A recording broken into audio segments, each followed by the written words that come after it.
Hi friends, welcome to ITI gold technical channel में आपका स्वागत है। ITI से related video, vacancies information, GK science और करंट अफेयर के वीडियो पाने के लिए हमारे चैनल को सब्सक्राइब कीजिए। सब्सक्राइब करने के बाद बेल आइकन के बटन को ऑन कीजिए ताकि मैं जो भी नया वीडियो बनाऊँ वो सबसे पहले आपके पास पहुँचे। और आप इस चैनल को सब्सक्राइब जरूर कीजिएगा, यह है हमारा चैनल, इसे सब्सक्राइब जरूर कीजिए और सब्सक्राइब करने के बाद बेल आइकन के बटन को ऑन कीजिए। और यदि सेशन अच्छा लगता है, सेशन से कुछ जानकारी मिलती है तो इसे लाइक एंड शेयर जरूर कीजिएगा। चलिए सेशन की ओर चलते हैं। तो कल की वीडियो में हमने पढ़ी थी मूलभूत इकाइयाँ। क्या पढ़ा था? मूलभूत इकाइयाँ। और इस वीडियो की PDF फाइल की लिंक मैं लास्ट वाले वीडियो के डिस्क्रिप्शन में दे दूँगा, आप वहाँ से डाउनलोड कर लीजिएगा। चलिए, कल हमने पढ़ा था मूलभूत इकाइयाँ। तो हमारी पहली इकाई थी यांत्रिक इकाइयाँ, मैकेनिकल यूनिट्स। दूसरा था विद्युत इकाइयाँ, इलेक्ट्रिकल यूनिट्स। तीसरा था ऊष्मीय इकाइयाँ, थर्मल यूनिट्स। तो हमने पहली इकाई पढ़ी थी यांत्रिक इकाइयाँ। इसके अंदर हमने कुछ इकाइयाँ पढ़ी थी। पहली पढ़ी थी हमने द्रव्यमान, यानी किसी पदार्थ का द्रव्यमान उसमें उपस्थित द्रव्य की मात्रा है। किसी पदार्थ के अंदर उपस्थित द्रव्य की मात्रा को हम द्रव्यमान कहते हैं और इसे स्मॉल m से प्रदर्शित किया जाता है। नेक्स्ट पढ़ा था हमने वेग। कोई वस्तु एकांक समय में जितनी भी स्थापित होती है उसे हम वस्तु का वेग कहते हैं। वेग का मात्रक मीटर प्रति सेकंड होता है। एकांक समय का मतलब हुआ कि एक तीक्ष्ण मान या एक छोटे से समय में जो वस्तु स्थापित होती है उसे हम वेग कहते हैं। और वेग में परिवर्तन की दर को हम त्वरण कहते हैं, जो हमने आगे पढ़ा था। त्वरण पॉजिटिव और नेगेटिव हो सकता है, और नेगेटिव जो होता है उसे हम मंदन कहते हैं। क्या कहते हैं? मंदन कहते हैं। यानी वेग यदि पॉजिटिव पर यानी बढ़ रहा है तो हम उसे त्वरण कहेंगे, और यदि नेगेटिव हो रहा है तो हम उसे मंदन कहते हैं। इसका फार्मूला बताया था मैंने, A बराबर से dV/dt, यानी डिस्प्लेसमेंट वेग और डिस्प्लेसमेंट टाइम। नेक्स्ट पढ़ा था हमने बल। क्या पढ़ा था? बल या फोर्स, इसे कैपिटल F से प्रदर्शित किया जाता है। किसी स्थिर वस्तु या समान गति से गतिशील वस्तु को खींचने या धक्का देने पर उस वस्तु की स्थिति में परिवर्तन लाना ही उस पर लगा बल कहलाता है। बल के कारण ही वस्तु की स्थिति में परिवर्तन आता है। इसका फार्मूला है F/ma, स्मॉल ma। m का मतलब हुआ वस्तु का द्रव्यमान और F का अर्थ हुआ वस्तु पर लगाया गया बल, और a त्वरण। a क्या हुआ? त्वरण हुआ। नेक्स्ट है भार। किसी वस्तु, आज हम पढ़ेंगे क्या? भार। किसी वस्तु को पृथ्वी अपनी ओर जिस बल से आकर्षित करती है उसे उस वस्तु का भार कहते हैं। भार की इकाई सीजीएस में डाइन होती है और एमकेएस में न्यूटन होती है, भार की इकाई। और भार का फार्मूला है भार बराबर से मात्रक गुना गुरुत्वीय त्वरण, या m/g, स्मॉल m/g। m यानी मात्रा, g यानी गुरुत्वीय त्वरण, जो गुरुत्वीय त्वरण 9.8 लिया जाता है हमेशा। तो अब देख लेते हैं किसी भी वस्तु, जैसे कि हम कहते हैं कि यह व्यक्ति 50 किलो का है, या 60 kg का है, या 80 kg का है, या 10 kg का है। तो यह हम कैसे कहते हैं कि पृथ्वी जो है हमारी, यह सारी चीज़ों को अपनी ओर आकर्षित करके रखती है। तभी तो हम कहते हैं कि यदि हम पृथ्वी जब गोल है तो हम इसके नीचे साइड में जाते हैं तो गिरते क्यों नहीं है? क्योंकि यह अपनी ओर आकर्षित करके रखती है, और यह जिस भी बल से किसी वस्तु को आकर्षित करके रखती है वह उस वस्तु का भार कहलाता है। तो यानी कि मैं यदि 60 किलो का हूँ या 50 किलो का हूँ तो मुझे पृथ्वी अपनी ओर 60 किलोग्राम के बल से आकर्षित करके रखती है, तभी मेरा इतना वज़न है। वज़न मेरा बदल सकता है। यदि मैं चांद पर जाऊँ तो मेरा वज़न 60 किलो से 10 kg हो सकता है, क्योंकि यहाँ से चांद पर जाने पर 6 गुना वज़न कम हो जाता है। लेकिन द्रव्यमान में कभी अंतर नहीं होता। यदि मेरा द्रव्यमान यहाँ पर 60 है तो चंद्रमा पर जाने पर भी 60 ही रहेगा। चलिए नेक्स्ट पढ़ते हैं हम। घनत्व। किसी वस्तु की इकाई आयतन की मात्रा को वस्तु का घनत्व कहते हैं। घनत्व की इकाई सीजीएस प्रणाली में ग्राम प्रति घन सेंटीमीटर होती है और एमकेएस प्रणाली में किलोग्राम प्रति घन मीटर होती है। सीजीएस का फुल फॉर्म है सेंटीमीटर ग्राम सेकेंड, और MKS का फुल फॉर्म है मीटर किलोग्राम सेकेंड। तो CGS पद्धति में ग्राम घन सेंटीमीटर होता है और MKS पद्धति में किलोग्राम प्रति घन मीटर होता है इसका घनत्व। घनत्व की इकाई होती है। घनत्व को देखते हैं। जैसे कि एक बॉक्स है, यहाँ पर मैं आपको बताता हूँ, यह 2 बॉक्स हैं और इसमें मैंने कुछ पदार्थ रखा है, तो वो इस वाले बॉक्स के बिंदु या पदार्थ की मात्रा या पदार्थ के कण बहुत ही पास है, लेकिन यह जो दूसरा बॉक्स है इसमें पदार्थ के कण दूर है। तो यानी कि इसका घनत्व कम होगा और इसका घनत्व ज़्यादा होगा। यानी कि जो भी पदार्थ है उसकी मात्रा के जो कण होते हैं वह कितने पास है और कितने दूर है यह बताता है। तो सबसे पास में होता है ठोस के, उससे दूर होते हैं कण द्रव के, और उससे भी दूर होते हैं कण गैस के। और इसमें से जैसे कि हम आवाज़ एक साइड से दूसरे साइड या आवाज़ जो पास होती है वह सबसे ज़्यादा तेज़ चलती है ठोस में, उसके बाद में द्रव में और उसके बाद में गैस में, क्योंकि जो कण पास में होते हैं वहाँ से आवाज़ जल्दी गुजर जाती है, लेकिन जो कण दूर होते हैं वहाँ से आवाज़ गुजरने में टाइम लगता है, क्योंकि यह कण दूर है और यह पास है। जो वाइब्रेट हो रहते हैं तो यह अपनी एनर्जी दूसरे कण को देगा और यह दूसरा कण तीसरे कण को देगा।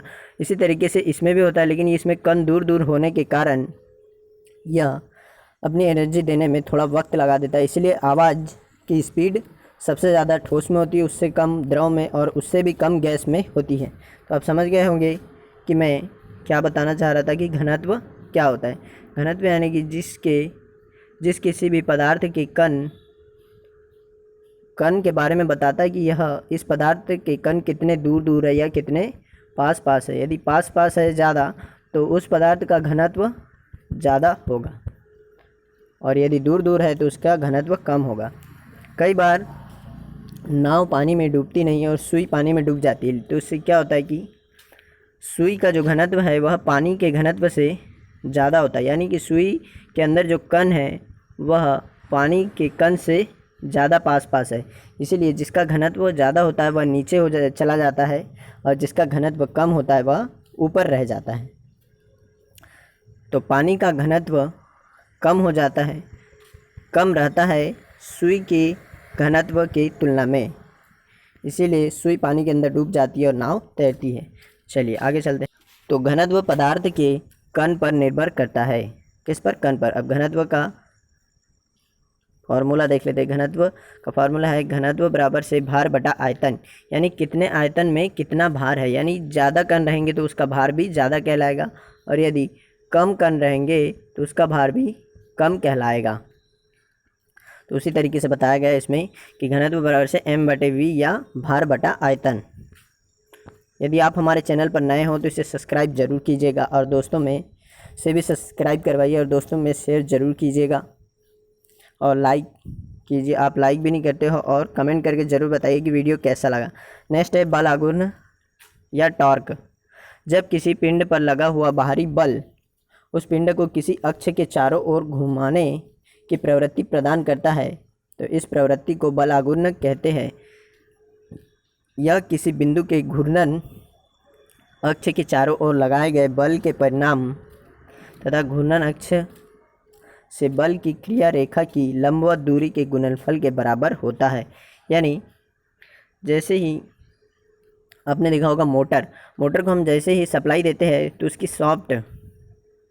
सॉफ्ट को जैसे ही फ्लक्स मिलता है तो वह आर्मेचर घूमने लगता है। तो आर्मेचर को बाहरी बल जो हम विद्युत दे रहे हैं वह एक तरीके से बाहरी बल है, और जैसे ही बाहरी बल उसे N, इस तरीके से पोल बनते N और S, तो N और S को वह इन दोनों के बीच के फ्लक्स को काटने के लिए घूर्णन करता है। तो इसी घूर्णन प्रवृत्ति को टॉर्क या बल आघूर्ण कहा जाता है। क्या बोला गया है इस परिभाषा में? जब किसी पिंड पर लगा हुआ बाहरी बल उस पिंड को किसी अक्ष के चारों ओर यानी शाफ्ट को चारों ओर घुमाने की प्रवृत्ति प्रदान करता है तो इस प्रवृत्ति को ही बल आघूर्ण या टॉर्क कहा जाता है। मोटर वाले चैप्टर में इसे अच्छे से बताया गया है। जब मोटर वाला चैप्टर आएगा तब मैं आपको बताऊंगा। और अच्छे से कि यह कैसे वर्क करता है, क्या है। तो बल आघूर्ण, जैसे हम विद्युत देते हैं मोटर को तो वह एक तरीके से उसके ऊपर बाहरी बल लगता है और वह शाफ्ट को जैसे इसके पोल्स में मैग्नेट बनता है और मैग्नेट बनने के बाद यह फ्लक्स बनता है और फ्लक्स को काटता है और अपने अंदर ईएमएफ जनरेट करने के बाद वह घूमने लगता है। यह घूमने की प्रवृत्ति ही टार्क कहलाती है। तो कई मोटरों का स्टार्टिंग टार्क ज़्यादा होता है और कई मोटरों का स्टार्टिंग टार्क कम होता है। तो यह हम जब मोटर वाला चैप्टर पढ़ेंगे तब मैं बता दूंगा, यानी कि स्टार्ट में यह कितनी तेज़ी से या एकदम से घूमने लग जाए वही इसका टॉर्क कहलाता है मोटर का। नेक्स्ट है बल का एसआई मात्रक न्यूटन मीटर होता है। आप इसका एसआई मात्रक जरूर याद रखिएगा, न्यूटन मीटर, न्यूटन प्रति मीटर नहीं, न्यूटन मीटर इसका एसआई मात्रक होता है। न्यूटन मीटर इसका एसआई मात्रक होता है। नेक्स्ट है बल आघूर्ण या टॉर्क, इसे इंग्लिश में टॉर्क कहते हैं जिसे टी से दर्शाया गया है, और एफ यानी फोर्स या बल कहते हैं, और आर घूर्णन की त्रिज्या, घूर्णन की एक तरीके से त्रिज्या जो होती है उसे हम आर कहते हैं। तो अब देख लेते हैं टॉर्क क्या है। तो फोर्स बल और घूर्णन की त्रिज्या के गुणनफल को ही हम टॉर्क कहते हैं। क्या कहते हैं? टॉर्क कहते हैं। चलिए नेक्स्ट है वर्क या कार्य। जब किसी वस्तु पर बल लगाया जाता है तो वह वस्तु कार्यरत बल की दिशा में कुछ दूरी तय करती है, अतः वस्तु पर लगाया गया बल तथा बल की दिशा में तय की गई दूरी के गुणनफल को कार्य कहते हैं। इसकी इकाई जूल है। क्या है इसकी इकाई? जूल है। यानी कि यहाँ पर जैसे कोई बॉक्स रखा है और इस बॉक्स को मुझे इस जगह पर पहुँचाना है, यानी यहाँ पर पहुँचाना है, तो मैं इसको इस दिशा में खींचूंगा या फिर इधर से धक्का दूंगा तो यह बॉक्स यहाँ पर पहुँच जाएगा, और यहाँ पर पहुँचने के बाद में मैं कहूँगा कि हाँ मैंने कुछ कार्य किया है। तो क्या बोला है इस परिभाषा में कि जब किसी वस्तु पर लगाया गया बल उस बल की दिशा में कुछ दूरी तय करता है, यानी मैं जिस भी दिशा में बल लगाऊंगा उस दिशा में यह वस्तु शिफ्ट होगी या खिसकेगी या कुछ दूरी तय करेगी, तो इस बल की दिशा में तय की गई दूरी के गुणनफल को ही कार्य कहते हैं। अब इसका आगे फॉर्मूला देख लेते हैं। इसकी इकाई क्या है? जूल। आप इसकी इकाई जरूर याद रखिएगा, कार्य की इकाई जूल होती है, और इसका फार्मूला है कार्य बराबर से बल गुना बल की दिशा में तय की गई दूरी। बल यानी कि हमने जो भी बॉक्स या किसी भी चीज़ पर हमने जो फोर्स लगाया वह फोर्स इंटू वह जितनी दूरी पर भी हमारा बॉक्स या फिर हम जो भी चीज़ पर वर्क कर रहे थे वह जो जितना भी शिफ्ट हुआ या स्थापित हुआ उसके गुणनफल को कार्य कहते हैं। क्या कहते हैं? कार्य कहते हैं। इसे इंग्लिश में देख लेते हैं। वर्क यानी W बराबर से F इंटू डी।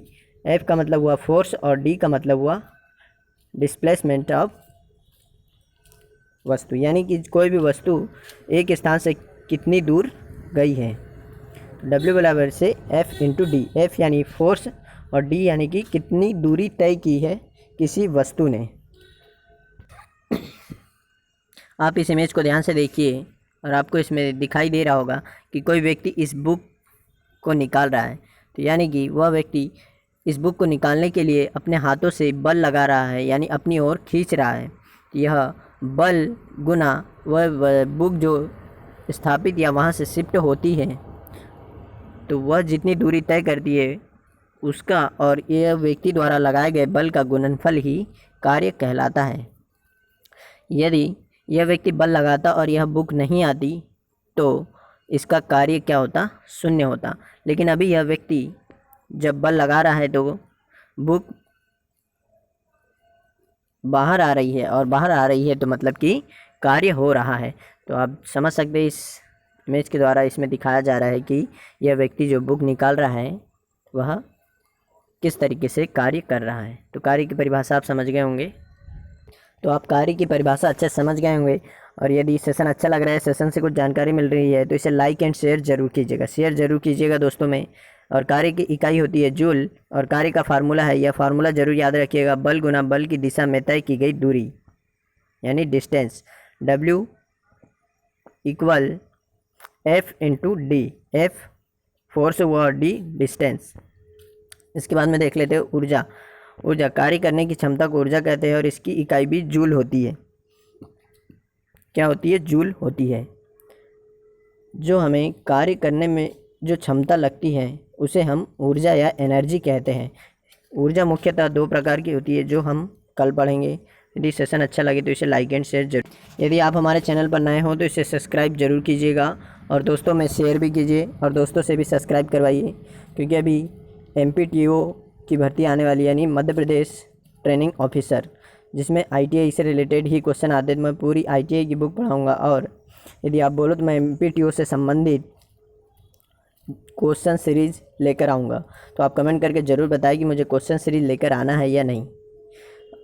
और यदि आप हमारे चैनल पर नए हो तो इसे सब्सक्राइब जरूर कीजिएगा और बेल आइकन भी ऑन कीजिए, ताकि मैं जो भी नया वीडियो बनाऊँ वो सबसे पहले आपके पास पहुँचे और आप उसे देखें। और मैं करंट अफेयर का भी वीडियो बनाता हूँ, वह भी रोज़ ज़रूर देखा करें, वह मैं रोज़ सुबह डाल देता हूँ। और यदि सेशन अच्छा लगे तो इसे लाइक कीजिए। थैंक यू दोस्तों वॉचिंग फॉर माई वीडियो। मिलते हैं नेक्स्ट सेशन में।